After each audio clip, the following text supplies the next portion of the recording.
نحمده ونصلي ونسلم على رسوله الكريم اما بعد فاعوذ بالله من الشيطان الرجيم بسم الله الرحمن الرحيم وأن احكم بينهم بما أنزل الله ولا تتبع أهواءهم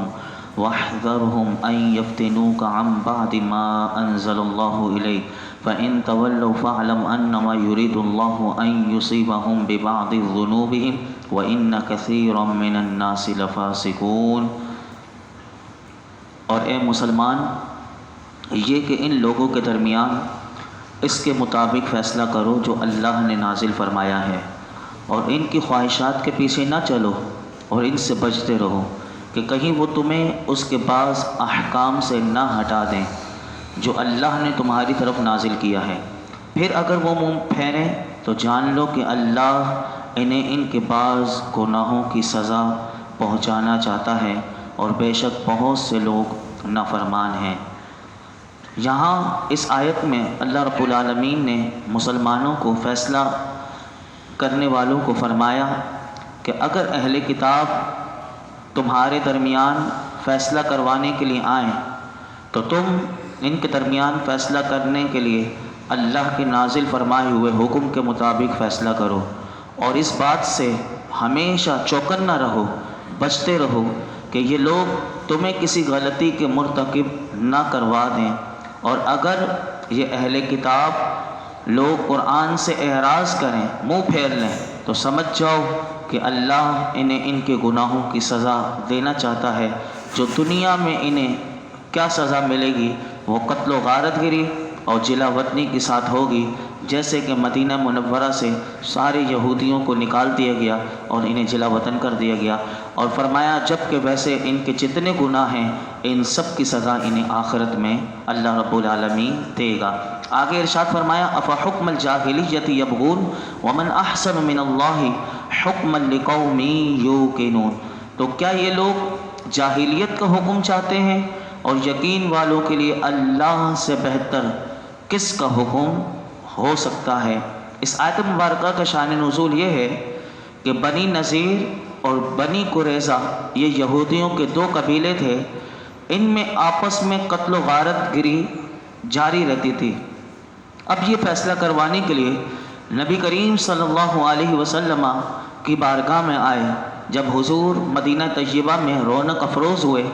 تو یہ اپنا مقدمہ حضور کی بارگاہ میں لائے، اور انہوں نے یہ کہا کہ یا رسول اللہ صلی اللہ علیہ وسلم، بنی قریظہ نے حضور کی بارگاہ میں کہا جو یہودیوں کا قبیلہ تھا، اس نے کہا کہ بنی نذیر ہمارے بھائی ہیں، ہم وہ ایک نسل سے ہیں،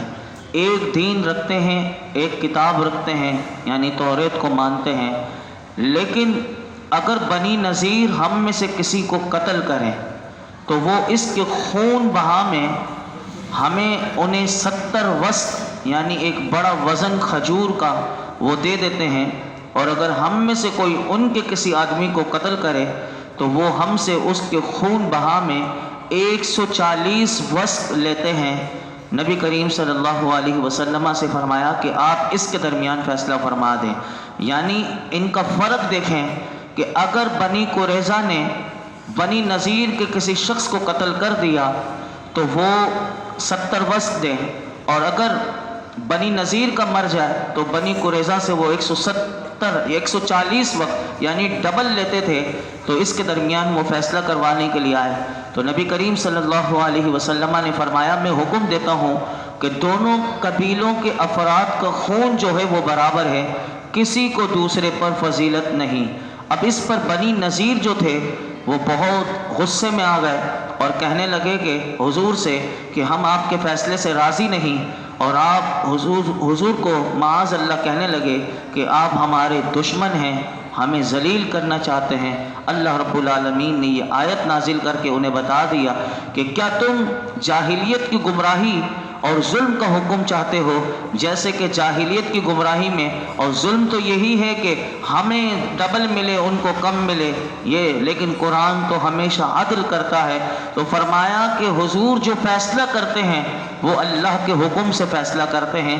جو قرآن میں اللہ نے انہیں کہا ہے تو فرمایا کہ میرے محبوب تو اسی کے مطابق فیصلہ کرتے ہیں۔ اور کتنی خوبصورت بات کہی کہ وَمَنْ أَحْسَنُ مِنَ اللَّهِ حُكْمًا لِقَوْمٍ يُوقِنُونَ، کہ اللہ کے حکم سے بڑھ کر کس کا اچھا حکم ہو سکتا ہے۔ انہیں یہ بات بتائی گئی۔ اب ان یہودیوں کے بارے میں اللہ رب العالمین نے ہمیں کیا پیغام دیا وہ سنیے کہ ہمیں ان سے کتنا بچنا چاہیے، ان کی دوستی سے، ان کی محبت سے۔ اللہ رب العالمین نے سورہ مائدہ کی آیت نمبر 51 میں ارشاد فرمایا، یا ایھا الذین آمنوا لا تتخذوا اليہود والنصارى اولیاء بعضهم اولیاء بعض ومن يتولهم منکم فانہ منہم ان اللہ لا یہدی القوم الظالمین۔ اے ایمان والو،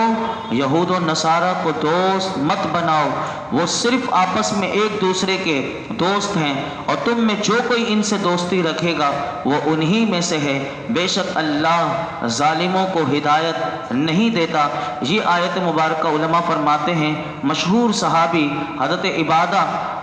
بن صامت رضی اللہ تعالی عنہ اور مشہور منافق عبداللہ بن ابی کے بارے میں یہ آیت مبارکہ نازل ہوئی کہ جو منافقین کا سردار تھا۔ حضرت عبادہ رضی اللہ تعالی عنہ نے فرمایا کہ یہودیوں میں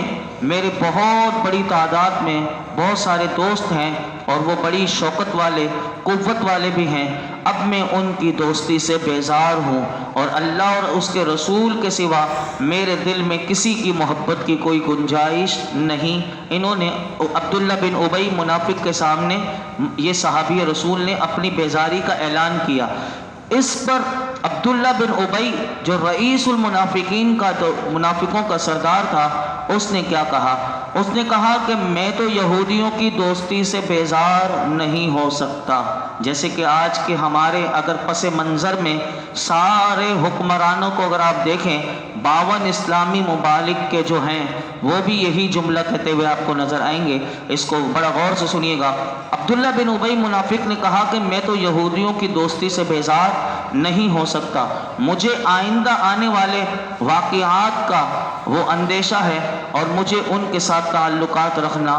ضروری ہے۔ نبی کریم صلی اللہ علیہ وسلم نے اس سے فرمایا کہ یہ یہودیوں کی دوستی کا دم بھرنا تیرا ہی کام ہے، عبادہ کا یہ کام نہیں۔ میرے آقا نے اپنے صحابی رسول کو وہ مستثنی کر دیا اور عبداللہ بن ابی کو کہہ دیا کہ یہ جو تو دوستی ہے یہ تیرا ہی کام ہو سکتا ہے، یہ میرے صحابی کا کام نہیں ہو سکتا۔ تو یہاں پر اس سے علماء نے فرمایا، اس سے یہ پتہ چلا کہ یہودیوں کے ساتھ دوستی کرنا، ان کی مدد کرنا، ان سے مدد چاہنا، ان سے محبت کے روابط رکھنا، اس آیت میں اللہ نے بالکل منع کر دیا۔ اگرچہ یہ خاص پس منظر میں، خاص واقعے میں یہ آیت نازل ہوئی، لیکن یہ حکم بغیر کسی قید کے اللہ نے آیت کا آغاز اس طرح کیا، اے ایمان والو، یہودیوں کو اور عیسائیوں کو دوست نہ بناؤ۔ فرمایا کہ یہ مسلمانوں کے مقابلے میں آپس میں ایک دوسرے کے دوست ہیں، کیونکہ کوئی کافر کہیں بھی ہو، ان کافروں میں آپس میں باہم کتنے بھی اختلافات ہوں، لیکن قرآن بتاتا ہے کہ وہ سب کے سب ایک ہیں۔ الکفر ملت واحدہ، کیونکہ کفر ایک ملت ہے، اور لہٰذا مسلمانوں کو پیغام اس آیت میں اللہ نے دے دیا، کبھی بھی تم کافروں کو دوست نہ بنانا۔ اس میں ہمارے لیے بھی پیغام ہے، کوئی کافر ہم سے دوستی کر لے کسی بھی طرح سے، کوئی ایک ہی ہو، لیکن یاد رکھیے گا قرآن نے بتا دیا کہ وہ تمہارا دوست نہیں ہو سکتا، اس سے علیحدگی یہ واجب ہے کہ اس سے علیحدہ ہو جاؤ، یعنی کبھی اس کو دوست نہ بنانا۔ اگر دوست بناؤ گے تو پھر کیا ہوگا؟ پھر یہی ہوگا کہ وہ تم سے تمہارے راز لے گا، کہ جس طرح کے اس آیت کو اگر ہم پوری دنیا کے حالات پر اگر نظر دوڑاتے ہوئے دیکھیں تو جن لوگوں نے ان کو دوست بنایا ہوا ہے، آج مسلمانوں کو صرف ذلت اور بربادی ہی مل رہی ہے۔ آپ دیکھ لیں کہ مسلمانوں کو آئے دن پریشانی، کبھی مہنگائی کا عذاب، کبھی کس کا عذاب۔ مسلمان آج تک سکون سے یہ رہنے نہیں دیتے کہ یہ قرضے پہ قرضہ دیے جا رہے ہیں، اور جن کی دوستی کا وہ دم بھرنے والے ہیں وہ ہمیں لوٹ رہے ہیں اور کس طرح خون نچوڑ رہے ہیں۔ پھر کیا معاشرے میں کیا سکون، کیا نمازوں کا، کیا دین کی طرف کوئی آئے گا؟ کیونکہ ہر کسی کو اتنی پریشانی کہ بس صرف کمانے کی فکر۔ آئے دن ہم اخبارات میں دیکھتے ہیں کہ اب تو اتنی دلیری سے بتایا جاتا ہے کہ مہنگائی تو ہوگی، مہنگائی تو بڑھتی رہے گی، اتنا بڑھ جائے گا۔ اب آپ اندازہ لگائیں کہ کسی کی کم آمدنی ہو تو وہ کیا کرے گا، اور جس کی باقاعدہ لوگوں کو نکالا جا رہا ہے کیونکہ ان کا پورا نہیں ہوتا تو وہ نوکریوں سے نکالیں گے، پھر کیا ہوگا؟ پھر یہی ہوگا کہ قتل و غارت گری ہوگی اور ڈاکہ زنی بڑھے گی۔ اور یہی اسی لیے بتایا گیا کہ مسلمانوں کی بربادی کا آغاز جب سے شروع ہو گیا کہ جب سے مسلمانوں نے ان کو دوست بنا لیا، یہ دوستی کے قابل نہیں ہیں، بلکہ یہ تو کبھی خیر خواہ نہیں ہو سکتے، یہ تو یہی چاہتے ہیں کہ مسلمان برباد ہو جائیں، مسلمان ٹوٹ پھوٹ کا شکار ہو جائیں۔ یہ کتنے خطرناک لوگ ہیں۔ اللہ رب العالمین نے ان کے بارے میں آگے اور ارشاد فرمایا فَتَرَى الَّذِينَ فِي قُلُوبِهِم مَّرَضٌ يُسَارِعُونَ فِيهِمْ يَقُولُونَ نَخْشَىٰ أَن تُصِيبَنَا دَائِرَةٌ فَعَسَى اللَّهُ أَن يَأْتِيَ بِالْفَتْحِ أَوْ أَمْرٍ مِّنْ عِندِهِ فَيُصْبِحُوا عَلَىٰ مَا أَسَرُّوا فِي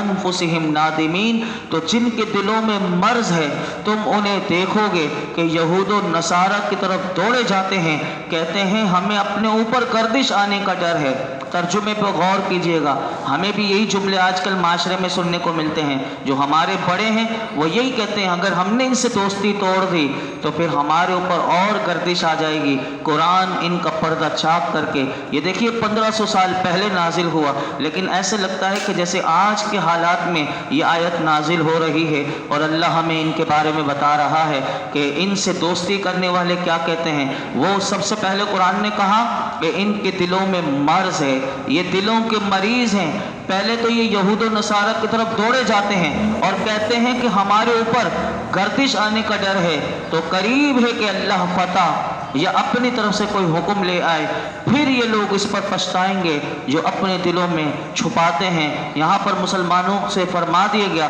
کہ یہودیوں سے دوستی نہ کرنا، اور منافقین کے بارے میں اللہ نے یہ آیت خاص منافقوں کے بارے میں نازل کی کہ ان کی یہود و نصارہ کے ساتھ دوستیاں بڑی مستحکم ہیں کیونکہ یہ دل کے مریض ہیں۔ تم انہیں دیکھو گے کہ یہود و نصارہ سے دوستی کرنے میں دوڑے چلے جاتے ہیں، اور ان لوگوں کی نظر میں ان سے دوستی کا فائدہ یہ ہے کہ وہ کیا کہتے ہیں، قرآن کہتا ہے کہ وہ اپنی زبان سے یہ کہتے ہیں کبھی حالات بدل جائیں، مسلمان مغلوب ہو جائیں، کافر غالب ہو جائیں تو کفار سے دوستی لگانا انہیں اس وقت فائدہ دے گا۔ قرآن کہتا ہے یہ سب منافقت کی وجہ سے تھا، کیونکہ رسول اللہ صلی اللہ علیہ وسلم اسلام کے غلبے کی جو باتیں فرماتے تھے انہیں اس پر یقین نہ تھا۔ آج بھی جو انہیں یہ کہے کہ مسلمان